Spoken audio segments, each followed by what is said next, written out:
monde jusqu'au jour d'aujourd'hui capable de bloquer ou d'empêcher ou de ralentir cette destruction des cellules bêta-pancréatiques. Donc le diabétique de type 2, bien sûr, il va finir par détruire son capital en cellules bêta-pancréatiques et devenir insulinodépendant. Ça, c'est certain, c'est inévitable. Donc ça, c'est un point très important.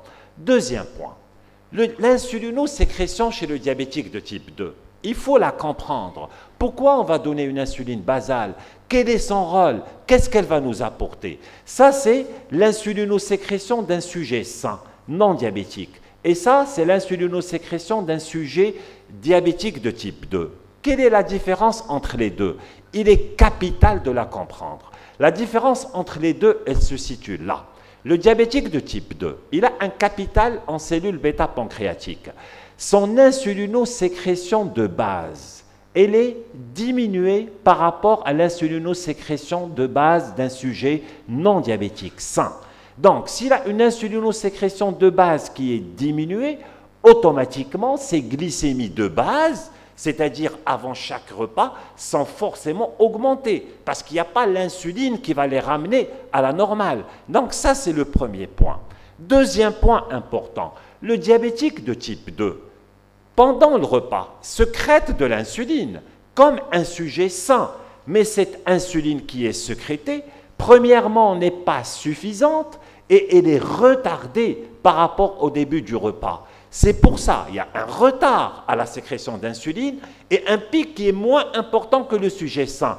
Donc forcément, ces glycémies postprandiaux vont être beaucoup plus élevées et il va les traîner bien après le repas. Quand il va manger, il va avoir des glycémies postprandiales qui vont augmenter parce que son pic n'est pas aussi important que le pic d'un sujet non diabétique.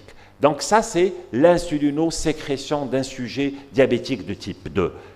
L'UKPDS, vous connaissez tous l'étude UKPDS, c'est notre maître. L'étude UKPDS qui a pris des patients nouvellement diagnostiqués nous a bien appris qu'un diabétique de type 2, traité par sulfamide hypoglycémiant, plus de 50%, 53%, plus de la moitié d'entre eux, parce qu'ils sont traités par sulfamide hypoglycémiant, après 6 années de suivi, ils auront besoin d'une insulinothérapie.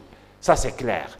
Après 9 ans de suivi, plus de 80% de ces diabétiques de type 2 traités par sulfamide hypoglycémiant auront besoin d'une insulinothérapie parce qu'on va épuiser leur capital qui leur reste en cellules bêta-pancréatiques. La science, comment elle a évolué? Bien sûr, l'insuline, c'est depuis les années 20. Et j'en faisais tout à l'heure allusion lorsque j'en ai parlé de la dyslipidémie. Il y a eu les insulines humaines, il y a eu les prémix, après il y a actuellement les analogues. Il y a même des nouvelles insulines. Il y a par exemple la Toujeo, c'est une insuline, c'est l'Alantus, mais à U300, bien concentrée, qui est beaucoup plus stable. Il y a l'insuline, bien sûr la nouvelle insuline de Novo, aussi la Deglutec, qui a une durée d'action beaucoup plus longtemps. Donc, bien sûr, en matière d'insuline, ces années-là qui viennent, et même aujourd'hui, on a des insulines stables. Mais ce qu'on a au Maroc, on a les analogues et on a les insulines humaines. Lesquelles on va choisir? Ce qu'on a l'habitude de faire, et sur ça que je tiens, bien sûr, cet exposé, je veux qu'il s'attarde sur ce point. C'est ce qu'on fait tous. C'est, bien sûr, on va faire les escaliers. Un diabétique, on va lui donner un médicament, puis deux, puis une insuline, puis on va passer carrément au basal-bolus. C'est bon, on fait bien. Mais le problème, c'est que des fois, on s'attarde sur les paliers. On a un objectif, mais on tarde, on reste à l'étape 2 pendant des années. Attention, s'il vous plaît. Attention à l'inertie clinique. Il faut faire attention à la myopie clinique. Nos médecins, devant notre patient, on est là assis, le présent, on dit, allez, je vais lui proposer l'insuline, est-ce qu'elle va refuser?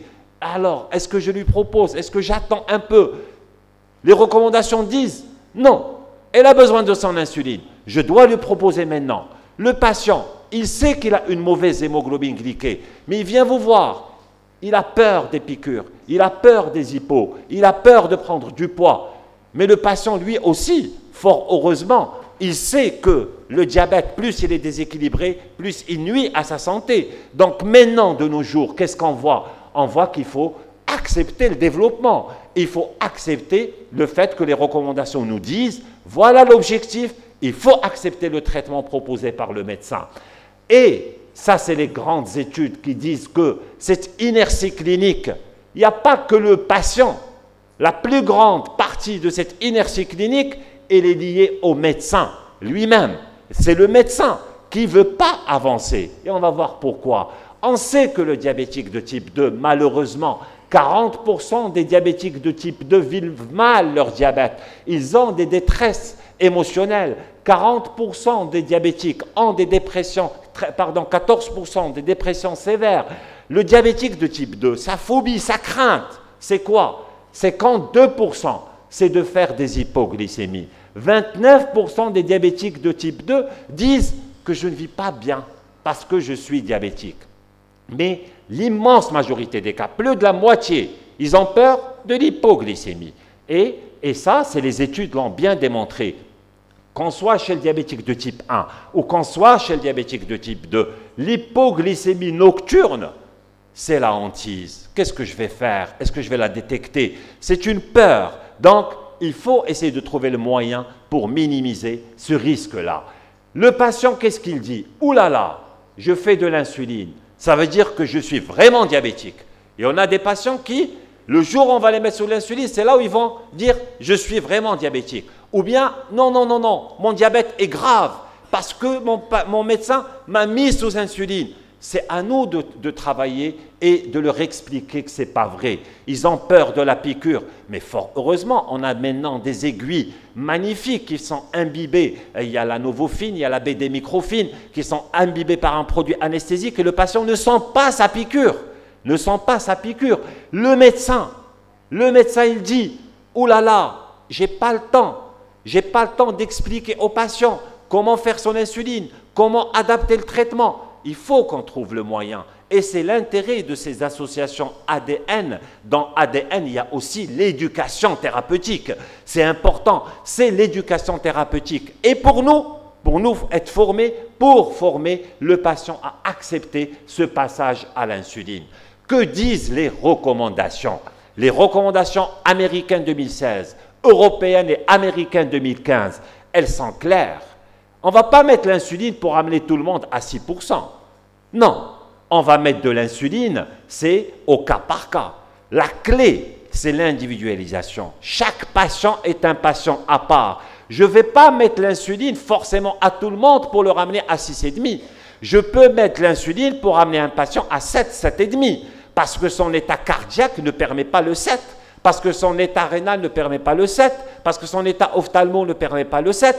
L'essentiel, c'est de ramener le patient à votre objectif. Chaque patient est un patient à part. Il n'y a pas deux patients identiques. Mais le message le plus important, vous avez un objectif avec votre patient. Cet objectif, il faut essayer de faire le maximum pour l'atteindre sans hypoglycémie ou en évitant au maximum les hypoglycémies. L'insulinothérapie chez le diabétique de type 2, on ne va pas détailler tout ça. Ce qu'on va dire, c'est que l'insulinothérapie chez le diabétique de type 2, elle peut être soit d'emblée, quand vous avez un patient qui d'emblée, à la découverte, il a des glycémies à 3 grammes, 3 grammes 50, avec des hémoglobines glyquées qui dépassent 10-12%, vous pouvez démarrer une insulinothérapie transitoire. Mais l'insulinothérapie vient avec les paliers. Et cette insulinothérapie chez le diabétique de type 2, je l'ai dit, soit d'emblée, mais en général, c'est après échec de la mono, de la bi ou de la trithérapie. Quelqu'un qui est sous metformine et vous voyez que son hémoglobine glyquée est élevée, que sa glycémie à jeun elle est élevée, que rajouter un inhibiteur, un analogue, un sulfamide hypoglycémiant ne va pas rapporter grand-chose, vous pouvez rajouter une insuline basale. Donc voilà, après échec de la metformine, je peux d'emblée penser à rajouter une insulinothérapie basale. Ou bien après échec de la metformine plus sulfamide, ou metformine plus un inhibiteur, ou ce que vous voulez, vous allez, c'est la bithérapie, vous allez penser à rajouter une insulinothérapie basale. Ce qui est important, c'est commencer, démarrer, débuter. Et là, docteur Bouhouima, si je peux me permettre, je suis aphèse, donc je peux utiliser mon rafasi, le patient, d'accord? Commencez, d'accord? Commencez même par 10. Qu'est-ce que va faire 10 à quelqu'un qui a 9, à quelqu'un qui a 10% d'hémoglobine glyquée? Vous avez peur de l'hypo? C'est impossible. S'il a 9 d'hémoglobine glyquée, s'il a 10 d'hémoglobine glyquée, ce n'est pas 10 unités de Lantus ou de Levemir qui va lui donner une hypoglycémie. L'essentiel, c'est de démarrer dans un premier temps. Une fois que vous avez démarré, il faut titrer. Et ça, on va le voir ensemble. L'insulinothérapie chez le diabétique de type 2. On l'a vu tout à l'heure. On a dit que le diabétique de type 2, il a une insulinopénie basale. Il a un manque en insuline basale. C'est pour ça que bien sûr, sa glycémie à jeun, elle est augmentée. Et il a un problème vers 3 heures, 4 heures, 5 heures du matin. C'est en général entre 5 heures et 8 heures du matin. Il a ces glycémies qui vont flamber, qui vont augmenter. C'est le phénomène de Loeb. Pourquoi le diabétique va faire? Tout le monde a un phénomène de Loeb. Tout le monde, à partir de 5 heures du matin, va se mettre à sécréter des hormones, donc telles que les catécholamines, l'adrénaline, etc., donc qui vont élever la glycémie. Mais quand on a un pancréas qui fonctionne bien, on va normaliser la glycémie. Chez le diabétique de type 2, son pancréas ne répond pas. Forcément, il va faire augmenter, grâce à ces hormones hyperglycémiantes, sa glycémie vers 5 heures du matin. Et du coup, il va faire ce qu'on appelle le phénomène de Loeb. C'est pour ça le patient diabétique, il peut dormir à minuit, il a 1 gramme de glycémie, et le matin, il va se réveiller avec 2 grammes, 1,50 gramme. Pourquoi? Pas parce qu'il a mangé la nuit, c'est parce qu'il a fait son phénomène de Loeb. Ce diabétique, il va se réveiller à 8 heures du matin, il va manger. Quand il va manger, il va encore faire augmenter sa glycémie. C'est ce qu'on appelle l'effet de Loeb prolongé. Donc, quand on donne une insulinothérapie basale le soir, quel est son objectif? Son objectif, c'est ça. C'est réduire l'hyperglycémie basale, c'est-à-dire ce fameux patient diabétique, cette hyperglycémie basale, la diminuer. Pour la diminuer, je vais donner une insuline basale. En même temps, je dois lutter contre ce phénomène de Loeb. Donc avoir une insuline qui va me bloquer cette production hépatique nocturne du glucose. Et bien sûr, réduire le phénomène de Loeb prolongé. Il va manger, je dois avoir une insuline qui va couvrir cette période également de postprandial du petit déjeuner. Alors tout ça pour atteindre un objectif. Ça peut être 7, ça peut être 7,5, ça peut être 6,5, ça peut être 8. Chaque patient est un patient à part. L'objectif, c'est qu'il faut ramener votre glycémie à jeun à l'objectif que vous vous êtes fixé. Si vous voulez un 7% d'hémoglobine glyquée, vous allez ramener votre glycémie à jeun à 1,20. Si vous voulez 7,5 d'hémoglobine glyquée, vous allez revoir votre glycémie à jeun à la hausse. L'essentiel, c'est qu'il faut atteindre ces objectifs. Sinon, vous avez piqué votre patient pour rien. Donc, c'est les insulines qu'on va utiliser. Lesquelles? Pour l'insulinothérapie basale, est-ce qu'on va utiliser des insulines ultra rapides, des insulines rapides, de la NPH, de la Levemir ou de la Lantus? On va voir quel est l'avantage de l'une ou de l'autre. On est dans un schéma à une injection, c'est-à-dire on va faire une seule insuline basale.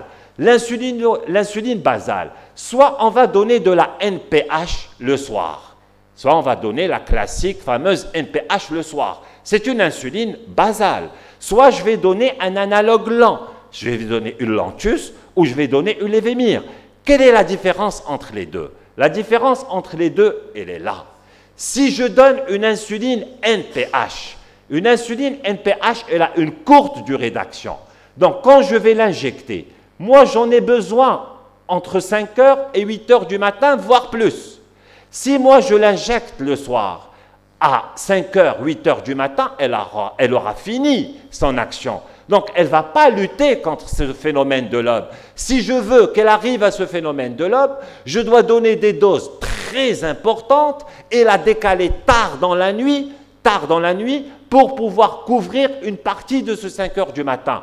Mais si je fais ça, parce que je vais donner des doses énormes de NPH, forcément, j'augmente le risque hypoglycémique à mon patient. Donc, forcément, également, je lui augmente le risque de prendre du poids. C'est pour ça, quand on donne une insuline basale le soir, il faut la donner de telle manière à ce qu'elle couvre ces fameux 5 heures, 8 heures du matin et même au-delà. Elle doit être à son maximum d'action à 5 heures du matin pour bloquer ce phénomène de lobe et bloquer le phénomène de lobe prolongé. Donc l'insulinothérapie basale doit être pratiquée de telle manière que le maximum d'action de l'insuline injectée se situe entre 5 heures et 11 heures du matin. Donc quand j'ai une insuline qui est à son maximum d'action, si je donne une Lantus à 20 heures, ma Lantus à 5 heures du matin, elle va être à son maximum d'action. Donc, elle va me couvrir ce phénomène de lobe, elle va me bloquer cette production hépatique nocturne du glucose et en même temps, son action va durer au-delà. Donc, elle va me couvrir le 11 heures du matin. Donc, j'aurai répondu à l'anomalie physiopathologique du diabète du type 2. Donc, j'aurai bloqué ce phénomène de lobe et ce phénomène de lobe prolongé. Je démarre, je le redis, d'accord, je démarre mon insuline, je donne 10 unités, peu importe. Le plus important, c'est de titrer. D'accord, je démarre par une petite dose, mais si je ne titre pas, j'aurai piqué mon patient pour rien. C'est-à-dire, si je n'augmente pas ma dose de 2 unités, de 4 unités, tous les 2 fois par semaine, même 1 fois par semaine, l'essentiel, vous avez un objectif de glycémie à jeun à atteindre. Si vous ne l'atteignez pas en titrant, en augmentant les doses tous les 3 jours, tous les 4 jours, vous aurez piqué votre patient pour rien. Il n'aura pas bénéficié de l'injection que vous lui avez donnée. Une fois que j'ai titré, après, je peux intensifier. Et on va parler de l'intensification. Les recommandations américaines, européennes, ADA 2016, qu'est-ce qu'elles disent? Un diabétique de type 2, quand je dois débuter une insulinothérapie, je garde mes antidiabétiques oraux à dose maximale.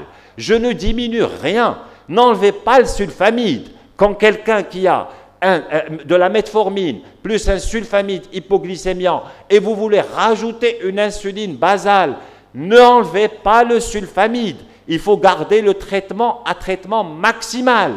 Vous allez à ce moment-là choisir une insuline basale. Vous allez donner par exemple de la Lantus. Vous allez commencer par 10 unités. 10 unités. Et vous titrez. Vous augmentez la dose de 2 unités tous les 2 fois par semaine par exemple. Donc, il n'y a aucune crainte que votre patient vous fasse une hypoglycémie. Si jamais vous avez atteint des doses importantes et votre patient vous fait une hypoglycémie, là, vous diminuez la dose de 4 unités. D'accord? Donc, l'essentiel, commencez. Une fois que vous avez commencé, il faut titrer. Si vous ne titrez pas, ça ne sert à rien. Une fois, vous avez votre glycémie à jeun à l'objectif. Vous vous êtes fixé, ma glycémie à jeun chez ce patient, c'est 1,20. Vous avez donné votre insuline basale le soir et vous avez atteint le 1,20. Mais votre hémoglobine glyquée n'est pas dans les objectifs. Ça veut dire qu'il y a un problème. Ce problème se situe forcément au niveau de la postprandiale. C'est la postprandiale qui flambe, c'est pour ça que mon hémoglobine glyquée est élevée, alors que ma glycémie à jeun, elle est normale. Dans ce cas, je dois intensifier. Il y a 2 méthodes. Soit je vais intensifier par une insuline rapide, au repas le plus copieux. Je vais donner, par exemple, une Apidra au repas le plus copieux. Donc, je donne une insuline rapide au repas le plus copieux et je vais le titrer. Je vais commencer par 4 unités. Et après, je titre. Je me fixe un objectif de postprandial de 1,60. Donc, je vais manipuler ma rapide que j'ai donnée au repas le plus copieux d'1 unité, voire de 2 unités, 2 fois par semaine, jusqu'à ce que ma postprandiale du repas que j'ai choisi pour injecter cette rapide, ma postprandiale soit à 1,60 ou soit à 1,80 en fonction des objectifs que vous vous êtes fixés. Là, j'aurais fait ce qu'on appelle le basal plus 1. Mais des fois, ce basal plus 1 ne suffit pas. Je suis obligé d'intensifier encore plus, de faire un basal plus 2, voire un basal bolus, c'est-à-dire une insulinothérapie basale avec un bolus avant chaque repas, comme le diabétique de type 1. Là, bien sûr, je suis au basal bolus, je garde ma metformine à dose maximale, si bien sûr son rein la tolère, et bien sûr, j'enlève tous les autres antidiabétiques oraux et je mets mon insuline basale bolus.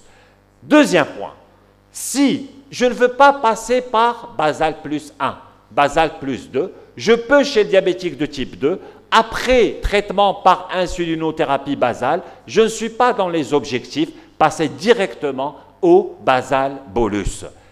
Dernier point, votre patient ne peut pas, vous n'arrivez pas à gérer une injection titrée, etc.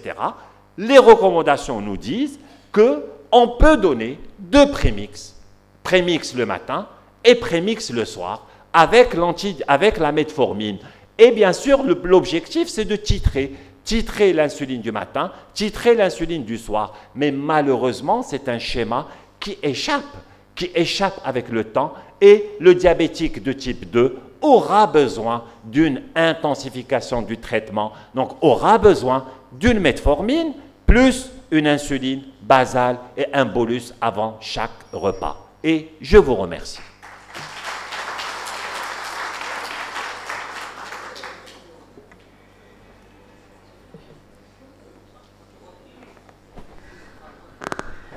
Oui, oui, mais le diabétique de type 2 arrivera à l'intensification. Parce que maintenant, on les prend fort heureusement, le dépistage, il est précoce. Donc, on a des diabétiques de type 2, on découvre leur diabète de plus en plus tôt, heureusement. Et du coup, on les suit pendant des années. Et forcément, après 10 ans, 12 ans de diabète, ils auront besoin d'une insulinothérapie. Donc là, on peut, parce qu'ils sont jeunes, 60 ans, 65 ans, ils ont la vie devant eux, on doit intensifier pour les préserver.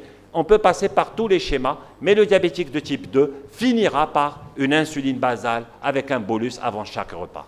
Ok, merci beaucoup, Dr Tsazi.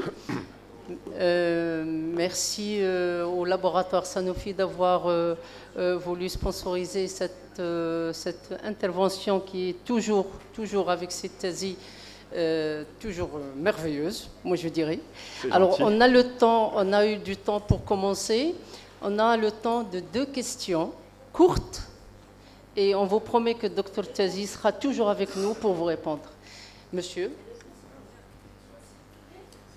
Ah, ok. Oui, oui. Allez-y.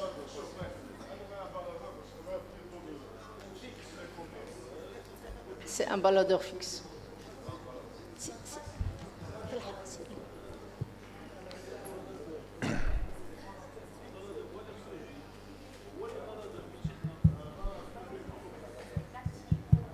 Ça va? Ma question est la suivante. J'ai un patient naïf qu'on vient de détecter, chez qui, par exemple, on en trouve jusqu'à 13 d'hémoglobine glyquée. Et bien sûr, le patient type 2, bien sûr. Et là, du coup, chez qui on peut démarrer, bien sûr, l'hygiène de vie, donc ça va de soi. La metformine, ça va de soi. Et direct, on en place le schéma, c'est-à-dire hygiène de vie, metformine, la basale, comme on dit, l'insuline de base, la basale. Comme ça, on va protéger son capital pancréatique des cellules bêta. Est-ce qu'on reste toujours, ma question est la suivante, est-ce qu'on reste toujours dans les guidelines ou bien on va se dire, non, on va commencer d'abord l'hygiène de vie, la metformine, attendre, après on va tout le tralala qui suit par la suite. Et je vous remercie, monsieur. Alors, donc, il y a un point important, et je le dis toujours, la diabétologie est une cuisine. Il n'y a pas 2 patients identiques. Bien sûr, quand vous avez un patient qui démarre avec une hémoglobine glyquée qui dépasse 9%, vous pouvez d'emblée commencer par une bithérapie orale. et après revoir par la suite à la baisse, s'il bien sûr se normalise. Mais si vous avez un patient qui démarre avec 13, 14% d'hémoglobine glyquée, s'il maigrit, s'il a maigri à cause de cette, bien sûr, de cette glycémie élevée, si ce n'est pas un diabétique de type 1, vous pouvez d'emblée démarrer par une insulinothérapie classique des fois. Pas forcément avec antidiabétiques oraux, peut-être la metformine, mais bien sûr la metformine. Mais vous pouvez d'emblée commencer par une insulinothérapie, le temps de, bien sûr, arrêter son amaigrissement, lutter contre son syndrome polyuropolydipsique, etc. C'est un diabétique de type 2, et après revoir votre schéma thérapeutique. Soit vous allez continuer, tant mieux, soit vous allez revenir à metformine seule. Bien sûr, l'hygiène de vie, c'est indispensable. Ça va de soi. Donc, vous pouvez revoir par la suite votre schéma. Mais il y a des patients qui ont 13% d'hémoglobine glyquée, vous les avez tous dans vos cabinets, qui ne font pas de syndrome polyuropolydipsique, qui découvrent le diabète d'une manière fortuite, qui sont des vrais obèses. Ces gens-là, on est étonnés. On leur donne règle hygiéno-diététique metformine seule. 3 mois après, ils sont à 6,5%. Comment vous savez, chaque patient est un patient à part. Merci, Dr Tazi. Je suis Dr Amiri, médecin généraliste. Monsieur, je pense que monsieur Tlaha. Non, mais je suis le premier qui a levé le dos. Allez-y, monsieur. Pardon, pas de temps, il n'y a pas de souci. Merci beaucoup. Donc, je suis Dr Amiri de Tétouan. Donc, merci beaucoup, Dr Taziz. Je suis toujours à vos présentations et je suis vraiment très ravi. Alors, ma question, c'est qu'en tant que praticien, nous avons la visite de beaucoup de délégués, notamment les laboratoires qui commercialisent les prémix. Je voudrais poser une question et avoir une réponse. Est-ce qu'on peut initier par une prémix? Alors, je vais être clair là-dessus, et les laboratoires connaissent ma position là-dessus. Moi, je le dis toujours, l'intérêt d'une insulinothérapie basale, c'est avoir une insuline basale qui a un maximum d'action entre 5h et 11h du matin avec un apport en insuline basale. Donc moi je le dis toujours, quand on démarre, c'est une insuline basale qu'il faut donner. Quand je veux initier par une prémix, ça va être 2 prémix. Une prémix le matin et une prémix le soir. Moi je suis contre, je sais qu'il y a qui défendent ce principe-là, moi je suis contre commencer par une seule prémix le soir. Moi je suis contre. Je commence par des prémix, mais je donne prémix matin, prémix le soir. Ça, c'est mon attitude. Dernière question, c'est Tlaha. Moi, c'était dans le même... la même. Ah ben, c'est très bien. C'était concernant l'initiation du prémix. C'est pour quel profil patient pour une prémix? D'accord, la réponse a été donnée. Donc, on clôture cette je remercie Dr Tazi pour sa excellente présentation. Et ma question, c'est parfois on se trouve devant une hyperglycémie à jeun chez un sujet qui est sous insulinothérapie basale et on se trouve perdu. On ne sait même pas s'il s'agit d'une hyperglycémie qui est due à une hypoglycémie nocturne ou bien c'est une hyperglycémie qui est due à une insuffisance du traitement. C'est-à-dire, est-ce qu'il faut augmenter la dose d'insuline ou bien il faut la diminuer? Deuxième question, si vous le permettez. Vous avez dit tout Madame, à l'heure... nous avons dépassé le temps de très loin. Merci beaucoup. Alors, je vous remercie. Alors, donc, bien sûr, il y a des petites techniques pour savoir est-ce que le patient a fait une hypo nocturne ou pas. Oui, vous avez raison, après chaque hypoglycémie, il y a le rebond hyperglycémique. Ça, c'est certain, c'est clair. Comment on le sait? Quand on demande au patient de contrôler sa glycémie avant de dormir. S'il a une glycémie qui est stable, qui est basse, et le matin, il se réveille avec une glycémie élevée, oui, il se peut qu'il ait fait une hypoglycémie la nuit. On peut trouver trace d'acétone. C'est l'acétose de jeûne qui peut nous orienter vers une hypoglycémie la nuit. On peut se faire aider par son conjoint ou sa conjointe qui dit que mon mari a fait ou ma femme a fait des cauchemars cette nuit. Ça nous oriente vers, elle a fait une hypoglycémie la nuit. Aussi, il s'est réveillé avec ses habits mouillés. C'est qu'il a fait une hypoglycémie la nuit. Donc, il y a des petits signes comme ça qui nous orientent vers une hypoglycémie nocturne. Donc là, on peut le détecter comme ça. C'est vrai, l'idéal, c'est de faire un holter glycémique et voir. Mais sinon, ou bien on demande au patient de, bien sûr, de contrôler sa glycémie vers 3 heures du matin, parce que c'est 3 heures du matin, le seuil critique, la zone critique, c'est 3 heures du matin, c'est là où l'être humain a le moins besoin d'insuline.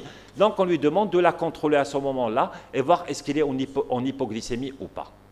Merci beaucoup, Dr Tazi, c'est toujours passionnant. On se verra, Inch'Allah, une autre fois, promis avec cette thèse. Bonne soirée.